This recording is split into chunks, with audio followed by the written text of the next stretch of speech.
assim, cara, teoria musical é um mundo de coisa, tá? Eu não quero dar a entender que eu entendo mais do que eu me esforço pra cacete pra tentar entender. Eu não tenho formação formal em música, eu não tenho. O que eu sei é de dar cabeçada, de ler, de conversar com pessoas, e é uma coisa, inclusive, que eu tenho feito mais fortemente nos últimos, sei lá, 2 anos. Quando eu, desculpe, quando eu comecei a escrever mais especificamente sobre filosofia da música. Aí eu tive que estudar isso para, assim, conseguir me expressar, né, de uma forma mais técnica sobre isso. Então, assim, pode ser que às vezes eu não fale coisas assim muito precisas, ou alguém que saiba mais veja que eu estou sendo impreciso, ou às vezes até falando alguma coisa errada. Assim, se alguém está vendo esse vídeo e percebeu isso, eu exorto que participe nos comentários. Cara, uma crítica que vem agregar, cara, eu só fico agradecido se alguém fizer isso, viu? A gente, como eu já falei em outros vídeos, a gente bate uma bola aí nos comentários, cara. Daí põe a sua ideia, se você acha que alguma coisa que eu falei aqui em relação à teoria musical tá errado. Não só isso, qualquer coisa, mas especificamente sobre a teoria musical. Se quiser me corrigir, olha, não tem problema nenhum, cara. Desde que você não me xingue de idiota e me mande para aquele lugar, assim, eu vou responder e a gente vai ter uma conversa legal, cara. Para mim só dá prazer esse tipo. Eu faço esse canal, inclusive, para falar com as pessoas, cara. Esse que é o objetivo do canal, é partilhar conhecimento. E partilhar uma coisa que eu tenho paixão com outras pessoas que eu suponho que também tenham paixão. É isso aí que é o bagulho, entendeu? Então, vamos lá. Quem quiser meter a bronca aí, com respeito, hein? Vamos também radicalizar aí, né? Porque às vezes tem uns caras que falam umas coisas, bicho, que você fala, pô, meu irmão, não precisa disso tudo, né? Vamos modular aí o registro, né? Um tom mais consonante, né? Pra gente ter uma discussão mais legal, né, cara? Bom, mas retomando então, a coisa bacana aqui que é isso. Aí você fala, porra, porque a dominante é o seguinte: a dominante é como se fosse uma nota que quer dar um golpe na tônica, sabe? Ela aparece lá e fala, cara, mas eu queria mesmo era ser a tônica. Eu queria ser a tônica. Eu não sou a tônica. Porque, né, a escala se a música está em dó, a escala é de dó. E aí o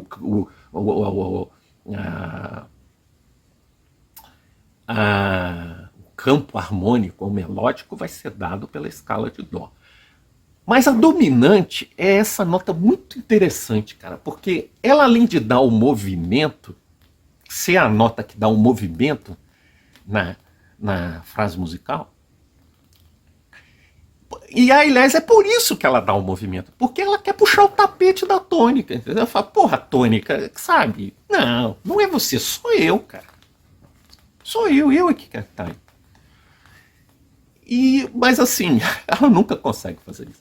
Então, a ideia é a seguinte: quando ela aparece, a dominante, diz a teoria musical que apareceu a dominante, a dominante invoca a tônica. Porque ela cria uma tensão. Essa pretensão dela de passar a perna na tônica cria uma tensão dentro da frase, sabe? Ela cria uma estabilidade política. Ela cria. A dominante cria uma estabilidade política com o status quo. Ela cria uma estabilidade política com o status quo que é dado pela tônica. E aí o que acontece? Gera um movimento lá, entendeu? Mas o movimento, aí é que é interessante. A teoria clássica, que é conservadora, cara. Isso que é bacana de você entender, velho. Essas coisas, sabe? Essas coisas têm coisas por trás e coisas, e visões de mundo. Isso é muito interessante, cara. Essa ideia, que é uma ideia conservadora, que é o seguinte: tem que eliminar a instabilidade, entendeu? O negócio de tensão, cara, isso aí a gente cria porque a vida é tensional, senão a gente não tá vivendo. Só o morto que não tem tensão. Mas, tá, então a gente aceita, alguma tensão tem que ter. Mesmo a música pop, em algum sentido, vai ter que aparecer, senão não tem movimento, senão não acontece nada na música. Não tem música, né? Então tá. Então tem que admitir algum tipo de tensão. Mas assim, é um negócio que, para a teoria clássica, tem que eliminar esse bagulho aí. Então assim, criou a tensão e aí você resolve a tensão. E é por isso que vem os campos harmônicos e campos melódicos, que são notas musicais amigas da nota que criou a tensão. E que vem para acalmar ela, entendeu? Para resolver essa tensão. Então tá. Como é que é o bagulho da dominante? A dominante, ela aparece, e segundo a teoria clássica, ela invoca a tônica para estabilizar de novo. Aí você volta, assim, a um certo estado. Vamos usar essa palavra. Ela não é... Porque na música a gente tem que usar muitas metáforas, porque a gente está falando um negócio muito vago e muito impreciso, aquilo que eu falei da linguagem, né? Então a gente usa muita metáfora. Só que as metáforas, assim, às vezes elas têm uma parte que ajuda e outra que atrapalha. Então tem que ter cuidado também na hora de usar essas metáforas. Assim, se eu ficar muito pródigo de metáfora, você às vezes acaba tornando a coisa mais obscura do que você esclarece o negócio. Mas assim, fiz essa metáfora política toda, que tenho certeza que alguém da teoria musical não vai gostar, vai dizer que essa sua metáfora é ruim, porque ela leva a pensar isso, e a teoria clássica não é isso que você está dizendo. Beleza, cara, achei isso. Comentário aí, bicho, vamos bater uma bola. Aproveitar que é Copa do Mundo, né, a gente bate essa bola. E, bom, aí o negócio é o seguinte,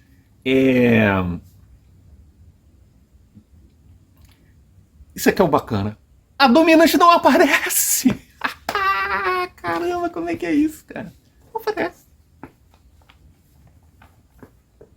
Dominante não aparece. Porque a dominante é Mi, né?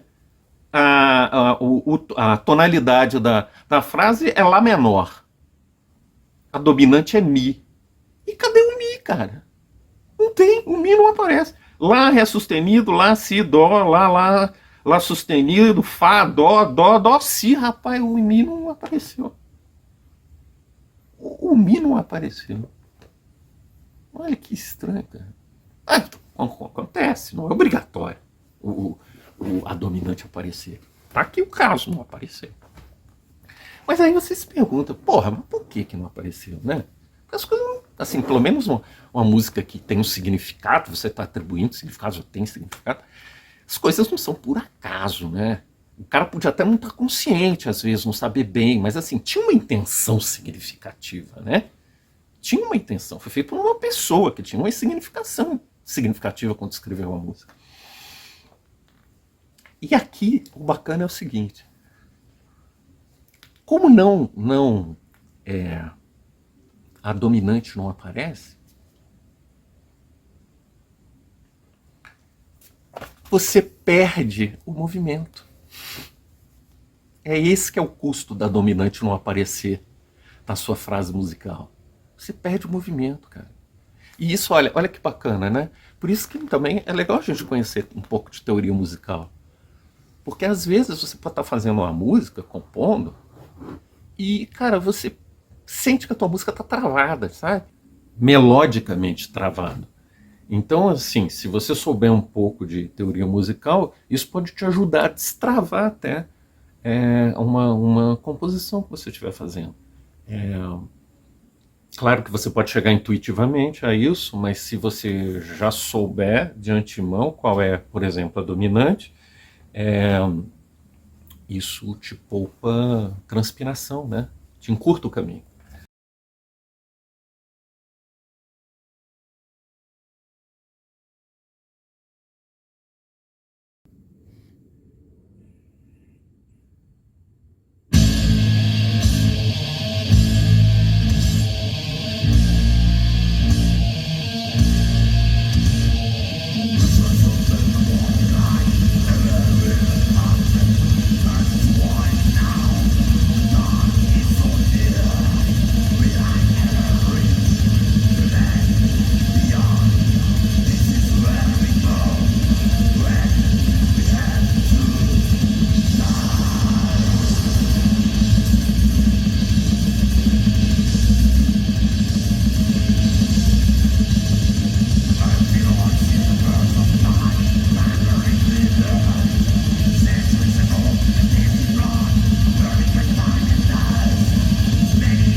Vamos então analisar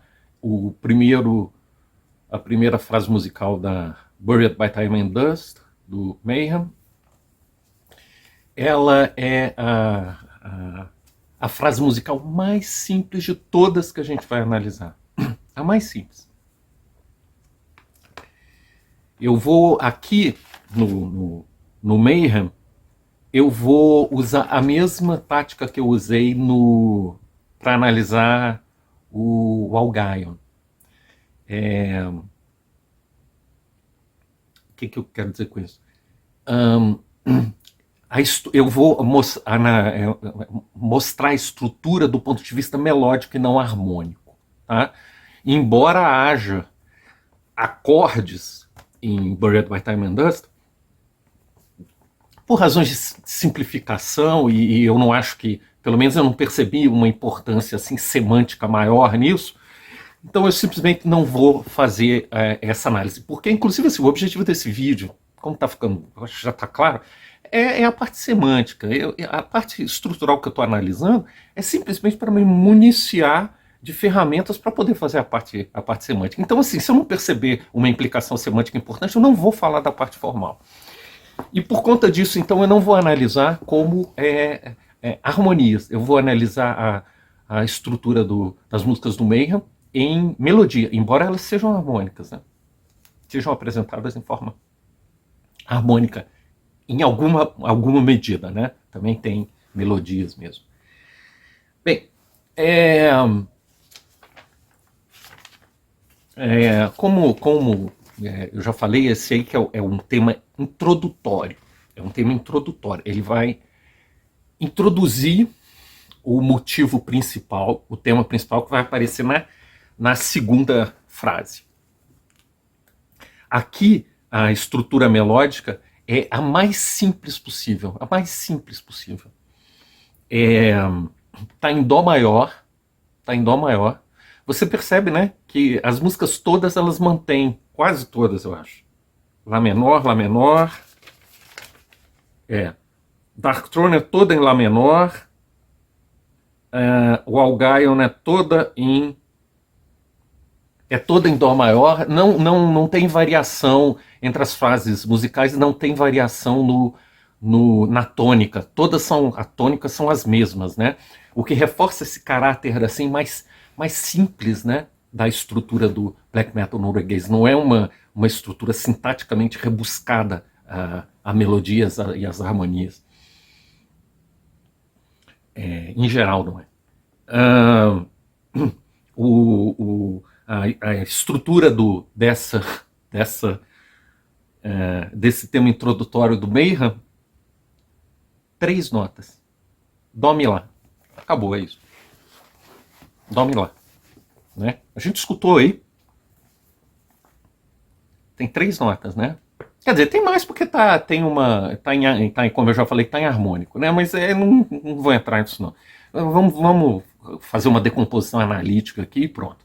Tá, 3 notas. Dó, Mi, Lá. E é só isso. Não tem nenhuma grande importância do ponto de vista semiótico, do ponto de vista semântico. Essa introdução é só uma introdução cujo objetivo é criar uma ansiedade, né? É bem ansiosa, né?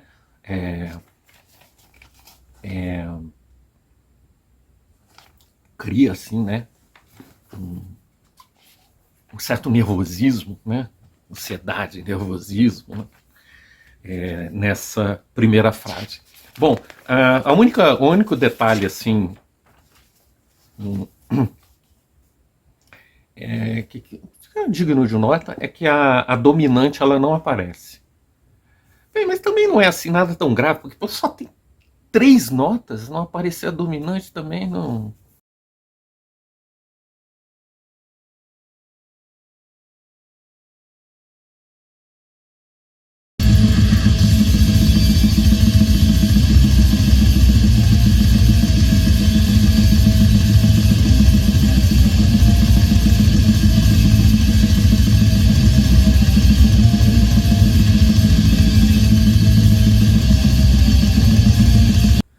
Bem, Essa segunda frase, assim como a primeira e assim como a terceira, ela está em Dó maior. A estrutura melódica dela é Sol, Mi, Dó, Sol, Mi, Sol, Mi, Sol. Muitas repetições, né? De estruturas binárias. Isso aqui é uma característica. A primeira característica interessante que vale a pena mencionar é que é uma melodia mais longa, né? Mais notas. E isso aproxima da melodia da música do Darkthrone, que a gente ouviu antes, e a afasta da melodia que a gente ouviu do Algaio. E assim, uma melodia mais longa, ela é, aqui pelo menos dentro do contexto do Black Norueguês,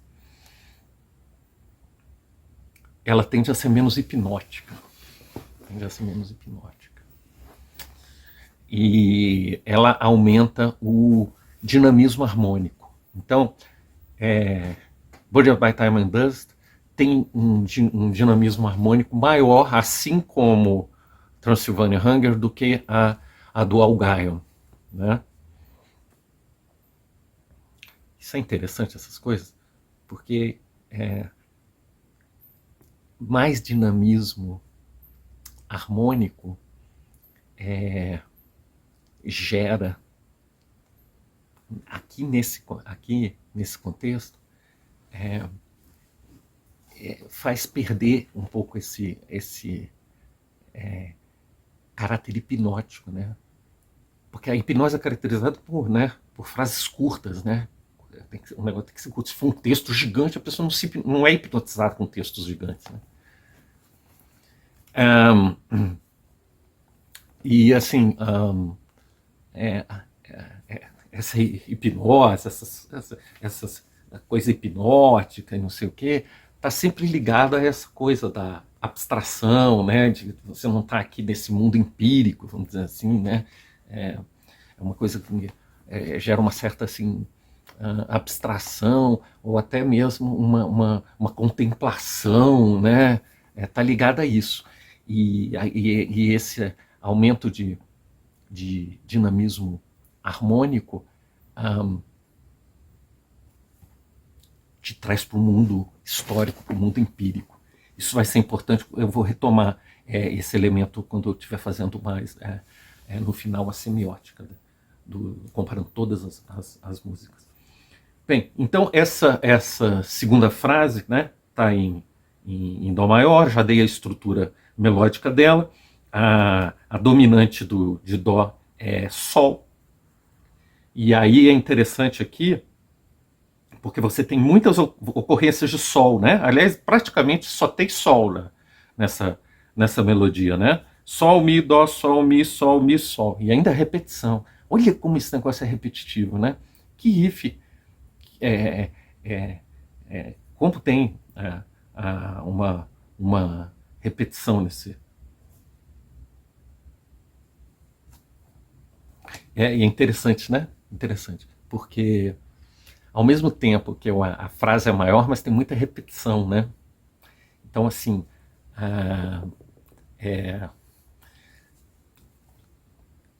tem um caráter meio hipnótico também nessa repetição, né? Olha só. Tinha até aqui um elemento que agora eu estou olhando aqui e vejo que, olha, tem um detalhezinho aqui que eu não percebi quando eu fiz uma primeira análise disso daqui. Mas, enfim, vamos seguir. Como eu disse para vocês, isso aqui também é um trabalho em progresso, né? Um work in progress. Sempre tem esse tipo de análise, que ainda não é uma análise assim, muito objetiva, né? Ela sempre pode trazer novos elementos com uma nova visão, né? Sempre pode enriquecer e às vezes até mudar coisas que você achava antes. Bom, mas o interessante aqui que tem muito Sol, né? Que é a dominante, mas só tem uma ocorrência de Dó. Só tem uma ocorrência de dó. Porque a característica da dominante é exatamente essa, é pedir a tônica. Ela aparece, ela pede a tônica. E aqui ela aparece um monte de vezes, mas só aparece uma vez a tônica. Quer dizer, o que está acontecendo aqui claramente é que a melodia está ficando instável, né? Porque a tônica é um estabilizador de melodia. E aqui está aumentando a estabilidade, essa quantidade de ocorrências da dominante sem o par dela, que é a tônica, está aumentando a estabilidade. Aumentando a estabilidade, tudo isso tem a ver com dar uma sensação de, de movimento, de até movimento desordenado, né? Um certo movimento desordenado, mas sensação de movimento e tudo isso. Eu aqui não assim, tem muitas formas de você analisar, né? Essa questão do movimento ordenado, do movimento desordenado, tem implicações interessantes. Mas eu não trouxe isso daqui nessa minha análise agora. Talvez numa análise futura eu enriqueça com mais esse dado, sabe? Porque isso aí eu acho que eu tenho que pensar ainda um pouco mais sobre isso, mas eu acho que tem aí, pode ter umas chaves interessantes, interpretativas aí, nessa questão do movimento ordenado e do movimento desordenado, né? Em paralelo com a progressão e com o movimento circular. Eu acho que pode ter coisas mais interessantes aí que podem enriquecer essa análise. Mas de momento isso aí vai ficar de fora. Bom, vamos encerrar por aqui também, né? Porque assim, tem muita coisa que eu já expliquei falando de em outros momentos analisando música que assim servem para cá. Eu não vou ficar me repetindo. Então, vamos encerrar a análise também dessa segunda frase, né? Já dei a estrutura, dei a estrutura melódica, indiquei que tem mais dinamismo harmônico, indiquei a pouca ocorrência da dó, mas muita ocorrência da dominante e que o registro que é dó maior. Isso já é o suficiente para depois a análise semiótica que eu vou fazer. Vamos ouvir agora. Sim, só restou falar o seguinte: a primeira frase que a gente ouviu há um pouquinho mais atrás era uma introdução, né? Uma introdução. Eu chamei de tema introdutório, meu. É um tema introdutório, curto, quase banal, né? Mas assim, que funciona, dá uma sensação de nervosismo, de perigo. Vou retomar isso depois. E esse é o tema principal. Esse é o tema principal. Esse que a gente acabou de ouvir, né? Esse que tem algumas repetições de notas, muita repetição de nota até, né? E assim, uma outra observação, né? Cara, é uma melodia muito bonita, né? De Buried by Time and Dust. Eu acho que é a melodia mais bela do The Mystery of Satanas é dessa música, Buried by Time and Dust. Até por isso que eu escolhi.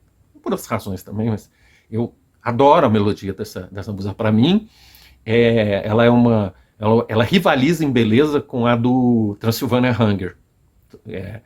Mas ela é diferente, né? Ela é diferente.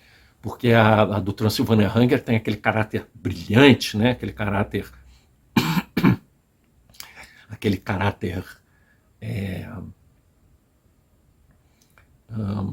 mais assertivo, né? Brilhante e assertivo. Essa melodia aqui, ela é bem mais sombria, né? Ela não tem esse brilho da melodia do Transylvania Hunger. É uma melodia bem mais sombria, bem mais macabra, né? Mais sinistra.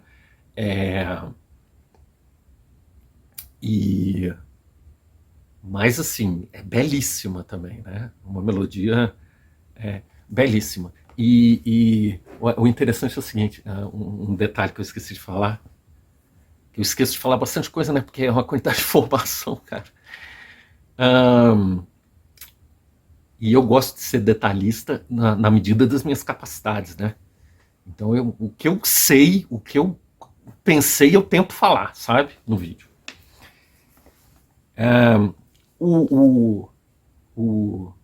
Essa que é a questão. O Mayhem e o e o Algaion, a parte melódica deles é mais importante do que a parte harmônica. A parte melódica é mais importante que a parte harmônica.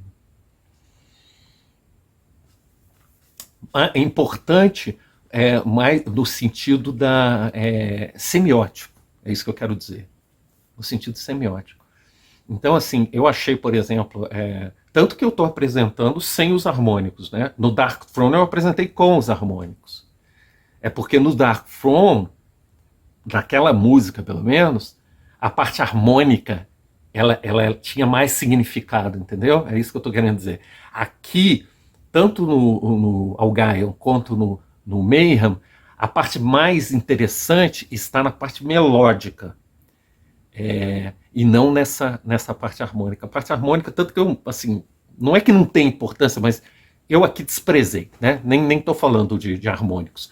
Mas no Dark Throne eu fiz isso, eu mostrei os harmônicos, porque lá tinha mais importância, tinha dissonância, tinha... Aqui, a parte harmônica é mais só um complemento da melodia, vamos dizer assim, sabe? Não apresenta assim uma coisa assim diferente que altere substancialmente a melodia, entendeu? É como se fosse uma melodia aqui no Mayhem e lá no Algaion, é como se fosse uma harmonia que funciona como uma melodia. É isso. Bom, essa foi a segunda frase. Com isso, eu vou encerrar essa análise da segunda frase. Vamos de imediato ouvir a terceira e eu volto com a análise estrutural. Vamos lá ouvir.